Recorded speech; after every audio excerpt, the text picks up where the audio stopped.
los otros 10 que ya no están. Creo que no. Nada más nos invitaron a nosotras. Bueno, muy bien. Entonces, si quieren aquí acompañarnos, ahí bienvenidas, ¿eh? A nadie estoy corriendo. Y así me pasa a tirar. Dios, profe, un gusto volverlo a ver y a todos mis ex compañeros. Adiós. Cuídense mucho, adiosín. Bueno, entonces, a ver, les voy a compartir una presentación de lo del sistema porta hipoficiario. Vamos a maximizar esto.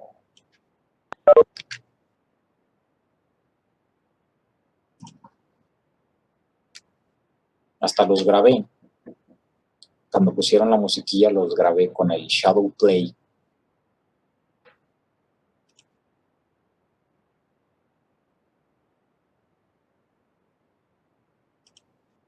Bueno, vamos a ver pues una presentación. Quedó, no se ve. No se ve, pero siento que hay en mí algo que está cambiando. No se ve. Qué cerrado. Que no se ve la otra. ¿Verdad? Sí, ahora sí. Sí.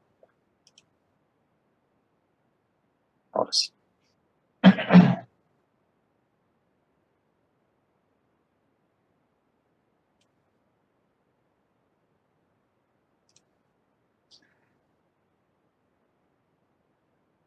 Por aquí otro dibujito más bonito.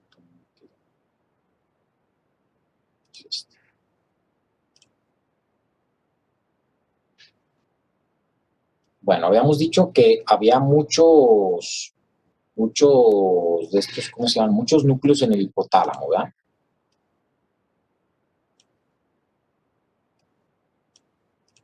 Y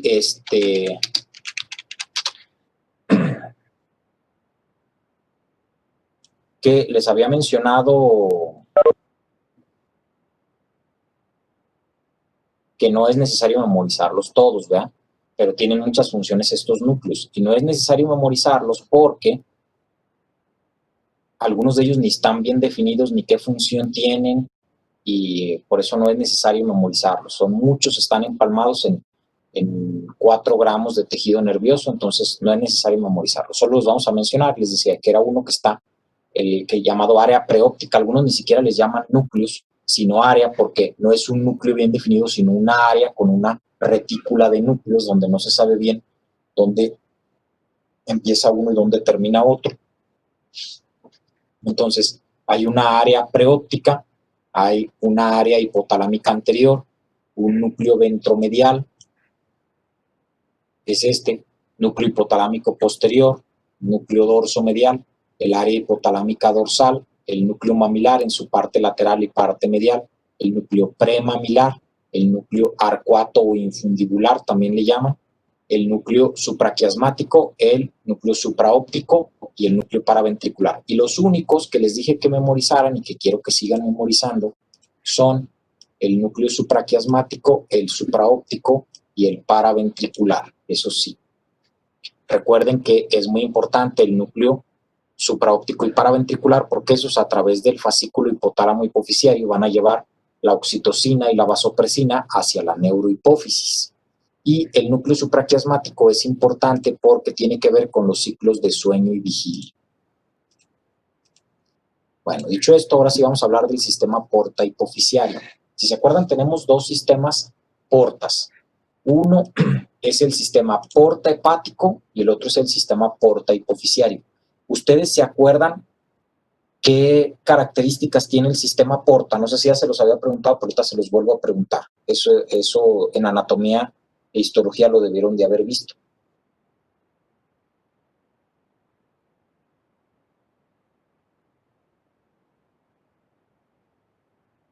Ajá, exactamente. Ya se los había dicho yo, ¿verdad? Doble capilarización. Que se capilarizan 2 veces. Ajá. Entonces, el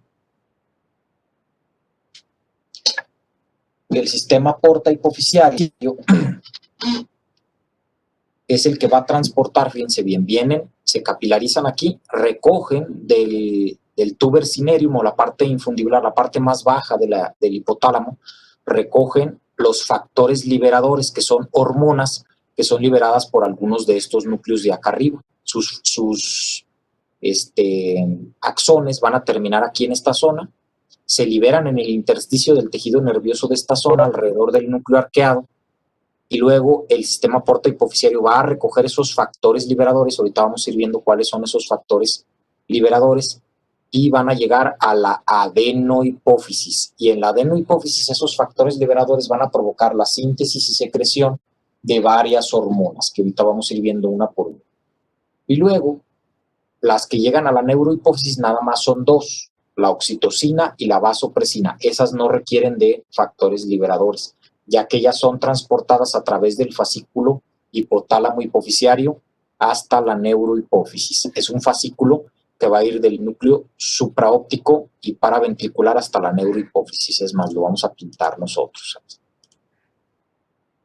Fíjense, las neuronas vienen de aquí, así, hasta acá, y de aquí, así.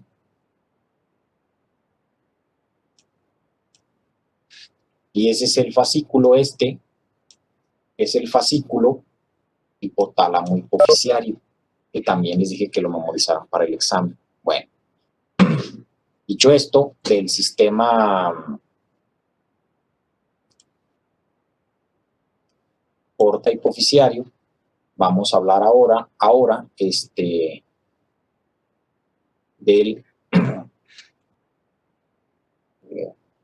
esto.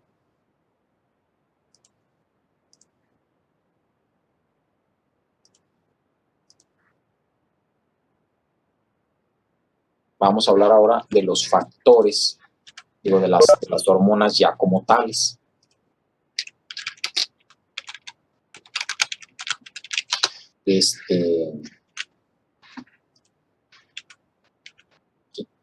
Bueno, aquí se ve de nuevo, miren, aquí se ve cómo de la eminencia media de unos van a llegar de algunos axones solo hasta aquí, y los del núcleo supraóptico y paraventricular, esos sí llegan hasta acá. Bueno, pero ahora vamos a hablar de las hormonas. Hay unas hormonas que se secretan en la adenohipófisis en consecuencia de que hay factores liberadores que provocan su síntesis y secreción, y hay unas hormonas que se liberan en la neurohipófisis sin necesidad de factores liberadores. Y esto forma ejes, ¿verdad? El eje, por ejemplo, hipotálamo, hipófisis suprarrenales, el eje hipotálamo, hipófisis gónadas, el eje hipotálamo, hipófisis tiroides, etc.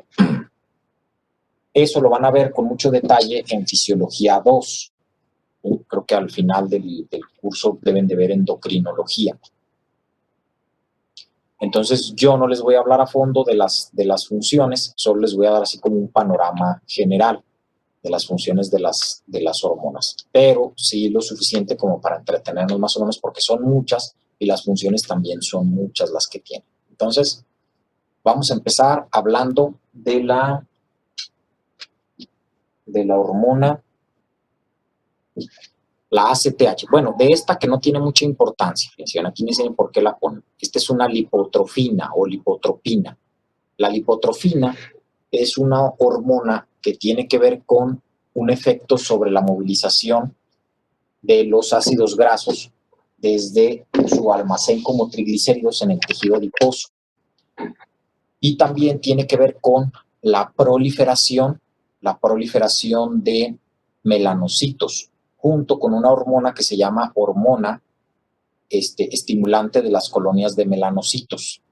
Esas, la lipotrofina, la hormona estimulante de las colonias de los melanocitos, y la ACTH, son unas hormonas que, junto con algunos neurotransmisores opioides, son liberadas por una prohormona que se llama proopiomelanocortina. Y de esa proopiomelanocortina se van a liberar todas estas, pero la lipotrofina que se les olvida, esa no es importante, la que sí es muy importante es esta, la ACTH. Entonces fíjense bien, del hipotálamo se va a formar la CRH o hormona liberadora de corticotrofina o de corticotropina, y la hormona liberadora de corticotropina va a viajar a través del sistema porta hipoficiario hasta llegar a la adenohipófisis. Y ya llegando a la adenohipófisis,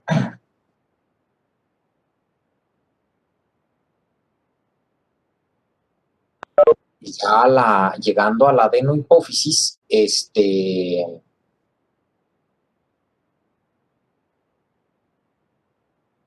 va a provocar la síntesis secreción de ACTH, adrenocorticotropa o corticotropina, como le quieran decir. Entonces, la adrenocorticotropa va a liberarse al torrente sanguíneo y en el torrente sanguíneo va a viajar por todo nuestro organismo. Pero cuando llegue a la corteza suprarrenal, ahí en la corteza suprarrenal es donde va a tener su efecto. Entonces, ¿qué efecto va a tener sobre la corteza suprarrenal? Va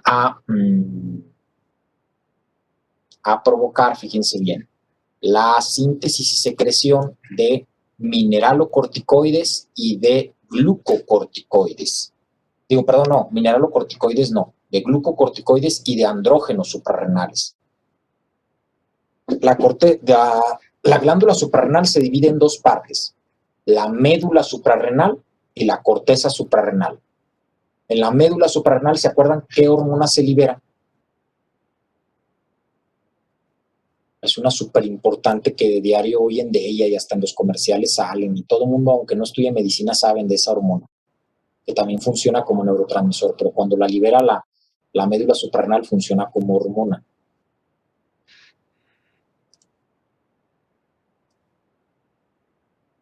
Adrenalina.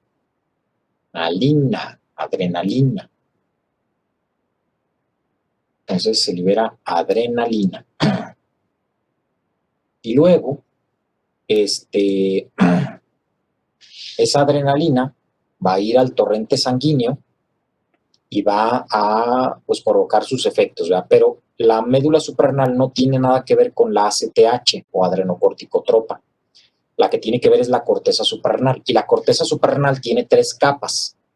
Y esas 3 capas liberan cada una un grupo de hormonas diferentes. Hay una capa que libera andrógenos suprarrenales. Vamos a hablar primero de los andrógenos suprarrenales.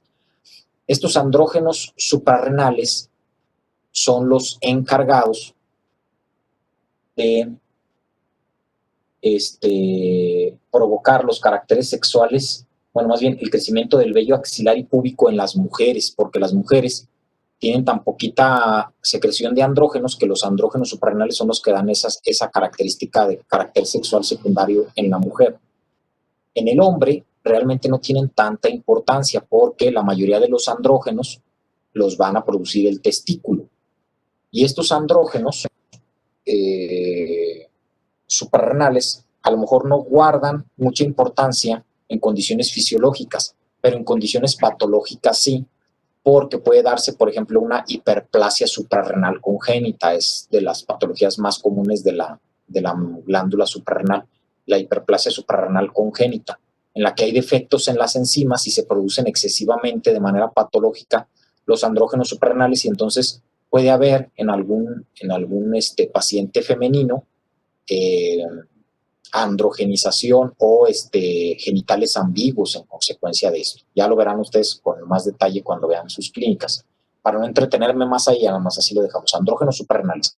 El andrógeno suprarrenal más representativo de todos estos es la dehidroepiandrosterona, por sus siglas, dehidroepiandrosterona, y luego creo que le agregan una S sulfatada, dehidroepiandrosterona, DEAS. Dehidroepiandrosterona. Y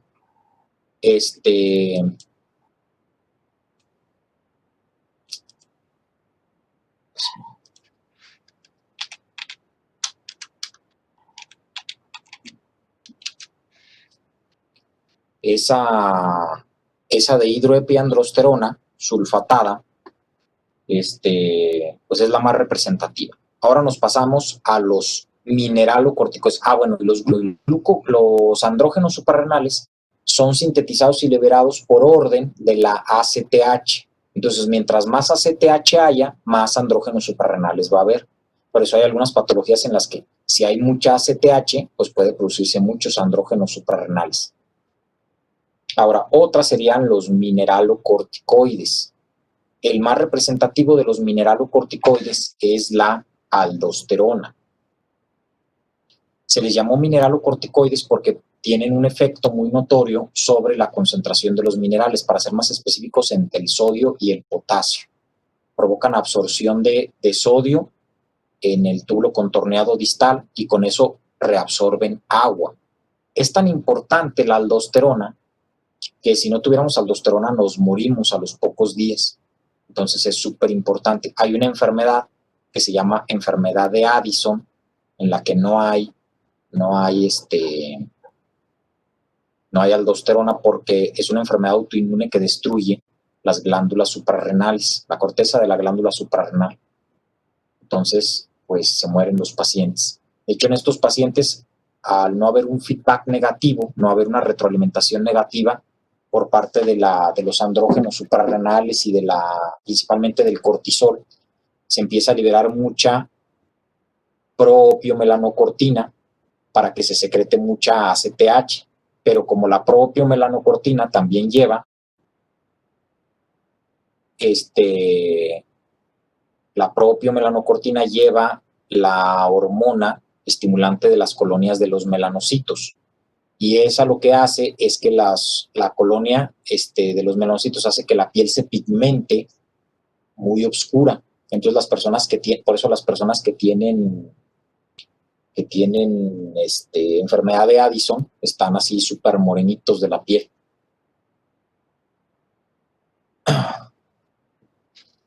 Entonces, los mineralocorticoides, la aldosterona, depende para su secreción principalmente del eje renina-angiotensina-aldosterona, no del eje hipotálamo-hipófisis suprarrenal. Pero, fíjense bien, si por ejemplo quitáramos la ACTH, así de jalón, le extirpáramos la adenohipófisis a una persona, ese paciente por los primeros meses no iba a tener ningún problema con la aldosterona, porque la aldosterona, para que se secrete, depende del eje renina-angiotensina-aldosterona. Si han ya visto algo del eje renina-angiotensina-aldosterona, ¿no? O sea, no es nuevo para ustedes ese eje. ¿Sí han visto algo? Sí, dice Rodolfo con la cabeza que sí, pero los demás. Juan dice también que sí. Bueno, y para no detenerme más en el eje renina-angiotensina-aldosterona, porque también lo van a ver en Fisiología 2, si no es que ya lo vieron, ¿no? Creo que ya lo vieron. Sí, dice Roxana que sí. Entonces, el eje renina-angiotensina-aldosterona, pues, no depende de la hipófisis. Pero a lo largo de los meses, si esta persona ya tiene 1 año, 2 años, 3 años sin la ACTH, entonces sí se va a atrofiar a tal grado la corteza suprarrenal que ya ni siquiera se va a producir la aldosterona. Entonces sí depende de la ACTH, pero a muy largo plazo. ¿Sí? Y ahora viene lo mero bueno, la parte más importante de este eje, son los glucocorticoides. El fármaco, más bien la hormona más representativa del grupo de los glucocorticoides es el cortisol. Yo ya les había hablado un poquito de él en Fisiología 1. El cortisol es también conocido como hormona del estrés. El cortisol tiene muchísimas funciones y algunas todavía ni se conocen bien. Se les puso glucocorticoides porque veían que influían sobre el metabolismo de la glucosa o sobre las concentraciones de glucosa en sangre. Al elevarse la ACTH, se eleva el cortisol y luego el cortisol hace que se eleve la glucosa en sangre. Esto es súper importante. Se le llama hormona del estrés porque se libera en condiciones de estrés físico o mental. Cualquier tipo de injuria o daño a nuestro organismo va a hacer que se active el eje hipotálamo, hipófisis suprarrenales. Si alguien tiene una infección de cualquier tipo, si alguien tiene un traumatismo, si alguien tiene dolor, si alguien tiene estrés psicológico, se va a elevar el cortisol. Y el cortisol, fíjense bien, eleva la glucosa porque actúa sobre el metabolismo de la glucosa, favoreciendo que ésta se libere del hígado hacia el torrente sanguíneo y que ésta, sobre todo, no se absorba en el tejido muscular. Por lo que el cortisol es también conocido como una hormona diabetógena, una hiperglucemiante, porque sube la glucosa y también puede llegar a producir diabetes si hay un exceso patológico de esta hormona. Ahora, ese cortisol tiene otros efectos. Tiene un efecto preferentemente catabólico sobre las grasas y las proteínas depositadas en los tejidos, por lo que un exceso de esta hormona adelgaza la piel hasta que aparecen estrías violáceas, adelgaza la musculatura, pero fíjense bien, paradójicamente, y no se sabe muy bien por qué, las personas que tienen una condición de hipercortisolismo tienden a acumular grasa en el tronco, en el tórax, abdomen y pelvis, por lo que les da una obesidad centrípeta, pero las extremidades se ponen flaquitas por el efecto del cortisol. También el cortisol tiene un efecto muy importante, y de ahí que su nombre sea la hormona del estrés, que hace que las células expresen el gen que codifica para los receptores, los genes, no el gen, los genes que codifican para los receptores alfa y beta de la adrenalina, alfa y beta adrenérgicos. De tal manera que si no hay cortisol, no hay suficientes receptores alfa y beta para la adrenalina, y aunque el sistema nervioso simpático se active y libere adrenalina y noradrenalina, esta no actúa de manera adecuada en nuestro organismo y no nos puede preparar para la lucha y la huida adecuadamente porque no hay receptores. Entonces es muy importante que haya receptores para la adrenalina, y parte de estos estímulos que generan que haya suficientes receptores es el cortisol. Además, el cortisol tiene, y esto tiene que ver también con la presión arterial, porque la presión arterial se baja o se sube gracias a la acción del simpático o del parasimpático. Entonces, si no actúa adecuadamente el simpático, puede haber una tendencia a la hipotensión, y al revés, si hubiese un exceso de cortisol, al haber muchos receptores, habría una tendencia a una elevación de la presión arterial, por lo que una causa de hipertensión arterial puede ser una condición de hipercortisolemia. Otros efectos que tiene son sobre el sistema nervioso central, y es que no se sabe bien cómo actúa, pero por las mañanas, cuando despertamos, si nos están midiendo constantemente el cortisol, por la mañana hay un pico de cortisol en sangre, y se cree que parte del despertar depende de ese pico de cortisol, es decir, el cortisol nos despierta por la mañana, nos pone más alertas, y no solo eso, sino que hasta nos pone de mejor humor. Se supone que en la mañana es cuando deberíamos de tener el mejor humor del día, ¿ya? Y también durante la tarde-noche empieza a caer el cortisol, de tal manera que también influye en que nos dé sueño. Bajo cortisol te da sueño, alto el cortisol se te quita el sueño. Por eso, cuando ustedes den un análogo del cortisol, ¿cuáles son los análogos del cortisol? Son todos los fármacos que actúan sobre los receptores de los glucocorticoides. ¿Cuáles son estos fármacos? Son los antiinflamatorios esteroideos. Y ustedes los conocen la gran mayoría. Alguna vez se han tomado alguno de esos, se lo han puesto de manera tópica o se los han inyectado. Son la hidrocortisona, la betametasona, la dexametasona, la mometasona, etcétera, etcétera, cortisona, todos esos. Y esos, si se los das al paciente por la noche, a veces le vas a provocar insomnio, ¿verdad? Si es un paciente que le das un esteroide para dárselo las múltiples funciones que tiene, le puedes provocar insomnio si no tienes cuidado y se los das muy por la noche. Entonces, por lo regular, por eso hay que dárselos por la mañana, que aumenta el nivel de alerta. Otra función muy importante que tiene el cortisol es que a dosis bajitas funciona como un inmunoestimulante, pero a dosis altas funciona como un inmunosupresor. Por eso la cortisona se da a dosis altas en pacientes que tienen algunas enfermedades autoinmunes, porque funciona muy bien como inmunosupresor. Estos fármacos también son excelentes, más bien no son excelentes, son los mejores antiinflamatorios que hay, son los más potentes. La betametasona es 25 veces más potente que el cortisol y tiene una vida media mucho más larga. Si recordarán de farmacología, la vida media de una hormona, de un fármaco, es el tiempo que tarda nuestro organismo en disminuir la concentración, en metabolizar ese fármaco y disminuir la concentración del fármaco a la mitad, en un 50%. Y más o menos hacen falta de 6 a 7 vidas medias que ocurran para que se elimine por completo ese fármaco de nuestro organismo. De tal manera que mientras mayor sea la vida media, mayor será el tiempo que dura ese fármaco actuando sobre nuestro organismo. Y la dexametasona es como 20 veces más potente que el cortisol y también tiene una vida media muy elevada. Por eso se las dan a los pacientes que tienen coronavirus, porque tienen una inflamación excesiva del pulmón y de otros tejidos, y la dexametasona ayuda a reducir esa excesiva inflamación.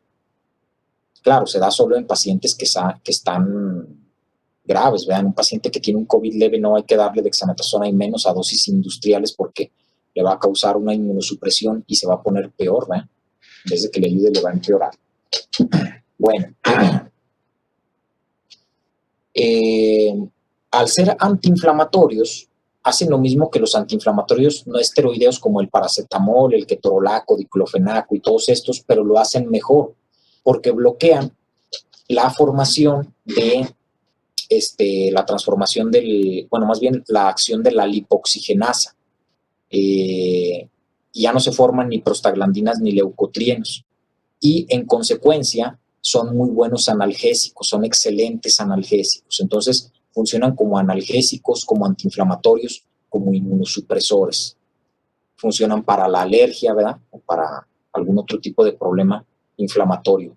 También se usan algunos de estos como esquemas de maduración pulmonar. Cuando un bebé va a nacer prematuramente, le inyectan a la mamá antiinflamatorios esteroideos, como la betametasona es la que más les ponen, porque estas hormonas son de naturaleza lipídica y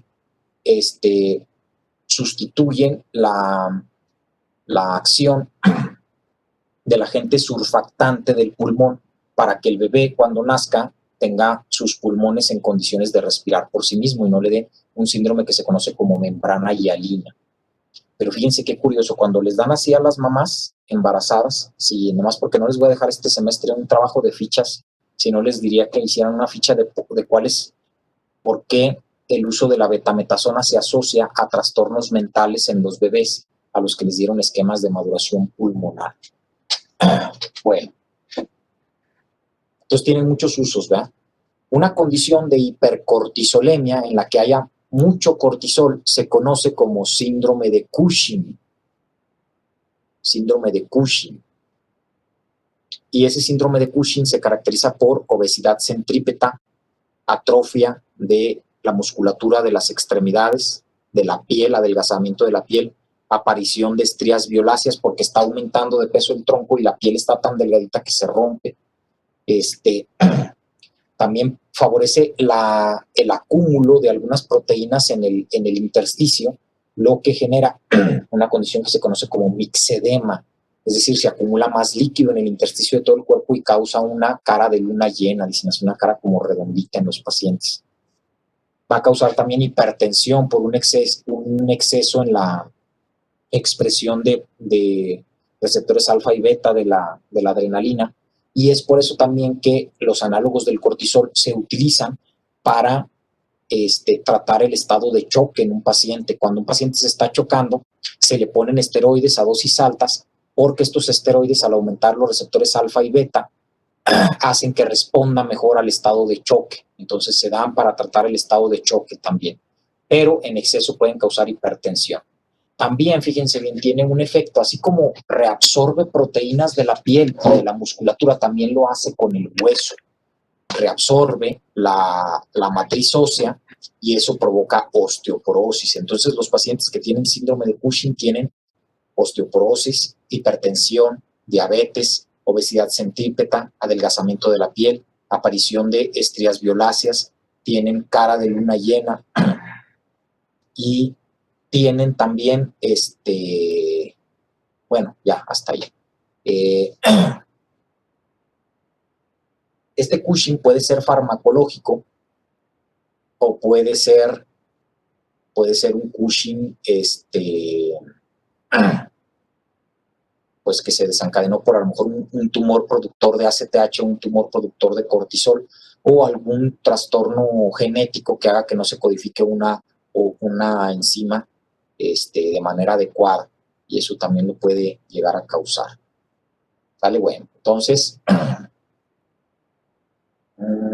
ese es el cortisol. Todos esos efectos tiene el cortisol, y de hecho todavía tiene algunos otros más que se siguen estudiando. Bueno, un último que me faltó decirles es que los mineralocorticoides, como el cortisol, también tienen cierto grado de de mineralocorticoide.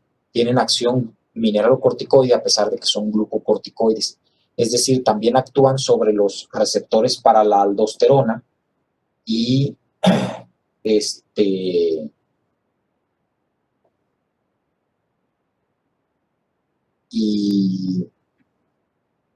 y pueden llegar en dosis muy altas a absorber sodio y agua en el riñón, y por eso también que favorezca el mixedema, pero su afinidad por los receptores mineralocorticoides es muy baja, por eso no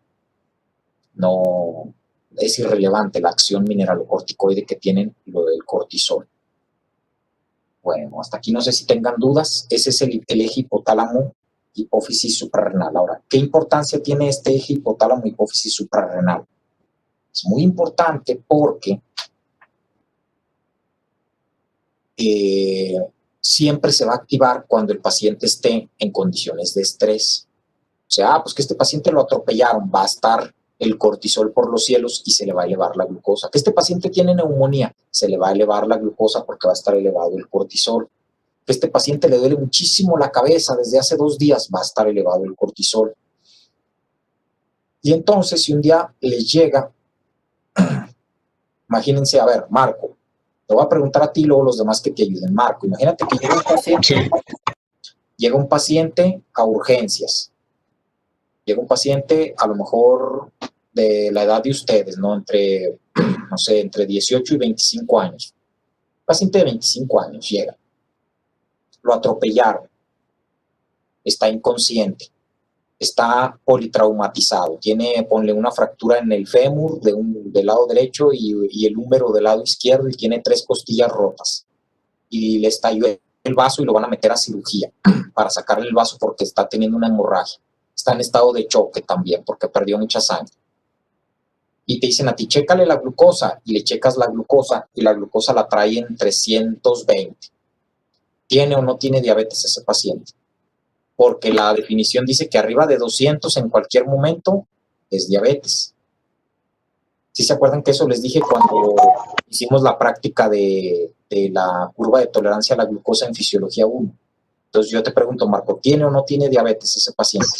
No, bueno, para mí no. Yo creo que es el trauma, lo policontundido, no sé, la hemorragia que presenta. De hecho, se le llama respuesta metabólica al trauma. Tiene esa glucosa así de elevada por la respuesta metabólica al trauma. Muy bien, Marco. Porque la mayoría de los que están en urgencias, fíjense lo que hacen. Llega alguien así y dicen, tiene diabetes, es que tiene diabetes. Usted tiene diabetes. No, ¿verdad? Hay que esperar a que lo operen, que se recupere de las fracturas y de todo, y ya que su cuerpo haya cicatrizado, haya sanado, hay que volverle a checar la glucosa. Ahora también, si a lo mejor trae más de 600 o no sé, pues muy probablemente sí tiene diabetes, ¿verdad? Pero tampoco lo podemos asegurar, porque también el cortisol va a elevar la glucosa, pero no la va a elevar hasta que te dé un coma hiperglucémico hiperosmolar, ¿no? Tiene sus límites, pero siempre que les llegue un paciente y que tenga la glucosa elevada y tenga una infección, tenga algo y que el paciente diga, yo no tengo diabetes y nunca he tenido diabetes, hay que decir, oiga, ¿y tengo diabetes? No sabemos, hay que esperar a que le pase la respuesta metabólica al trauma y luego ya volverlo a evaluar cuando esto haya pasado, ¿sí?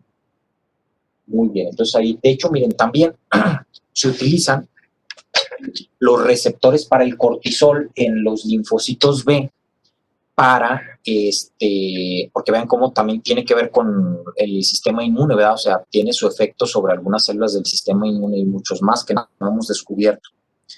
Y el cortisol, pues es un indicador de si la persona está estresada o no. Entonces, en psiquiatría, para algunos estudios, todavía no se hace, ojalá en un futuro se pudiera hacer para como un indicador de estrés, porque alguien que va y dice, es que yo me siento muy ansioso, pues nada más le tienes que creer que se sienta ansioso, porque no había, o ahorita todavía no hay así de manera comercial, un indicador que te diga si está ansioso o no está ansioso, pero sí los hay, nada más a nivel investigación. Entonces, un día fíjense qué estudio tan interesante hizo un psiquiatra de la Ciudad de México, ni me acuerdo cómo se llamaba el doctor, se llamaba como Lenin, algo así, me recordaba a Lenin Stalin de la Segunda Guerra Mundial, bueno, de Rusia, creo que se llamaba Lenin, el doctor Lenin. Y este doctor Lenin, el psiquiatra, hizo un estudio en el que medía la concentración no del cortisol, sino de los receptores para el cortisol en los linfocitos B, para ver si los pacientes seguían ansiosos. Si seguían ansiosos, iba a estar aumentados los receptores para este cortisol, y si no estaban tan ansiosos, se disminuían los receptores para el cortisol. No medía el cortisol porque el cortisol tiene una vida media corta y es difícil de encontrarlo. En cambio, los receptores duran mucho más tiempo. Entonces, lo hizo con el Prozac, que es la marca comercial de la fluoxetina. La fluoxetina es un fármaco que se utiliza en psiquiatría como ansiolítico y antidepresivo. Es un inhibidor selectivo de la recaptura de serotonina. Y entonces ese fármaco se supone que te quita la ansiedad y la depresión. Y pacientes que después de estarlo usando por meses se referían ellos psíquicamente más tranquilos, sin estrés, seguían presentando niveles elevados de receptores para cortisol. Eso quiere decir que tal vez el fármaco ayuda en la sensación psíquica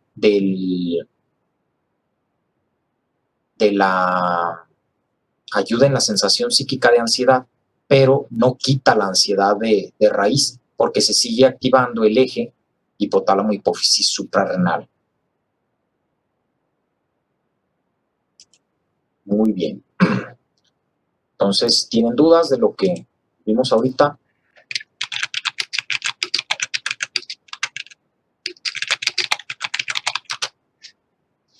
Antes se utilizaban otros ansiolíticos como la amitriptilina. El nombre comercial más famosillo es el Anapsique. La amitriptilina es un antidepresivo tricíclico y su efecto era inmediato. O sea, te los tomabas y se empezaba a calmar la ansiedad. Lo malo es que y tenían mayor potencia que los inhibidores selectivos de la recaptura de serotonina. Lo malo era todos los efectos colaterales. Esos efectos colaterales incluían sequedad de boca, aumento de peso, estreñimiento, taquicardia, insomnio, y alucinaciones, entre muchos otros, dolor de cabeza intenso, mareo, y por eso los pacientes abandonaban el tratamiento, porque pues no, empezaban a engordar, y se les secaba la boca, tenían estreñimiento y se sentían mal, y decían, no, pues no, me está causando muchos efectos colaterales que no quiero, ¿verdad? En una ocasión me tocaba una paciente que le habían dado el Anapsique y empezó a alucinar, decía que veía como arañas y se lo suspendía, y luego un psiquiatra, quién sabe por qué, bueno, pues hay gente que nada más va así como que a la escuela de medicina o a la especialidad pero no aprende nada, ¿verdad? Entonces el psiquiatra aferrado a dárselo, entonces, ¿por qué no se lo cambia si está alucinando la paciente? No, así vuélvaselo a tomar, tenga, ni siquiera le bajaba la dosis, ¿verdad? Entonces, pues no, hay que siempre estar valorando. Muy bien, entonces vamos a tomarnos un descansillo y ahorita regresamos para seguir hablando de las otras hormonas, ¿sale? Entonces, ahorita regresamos.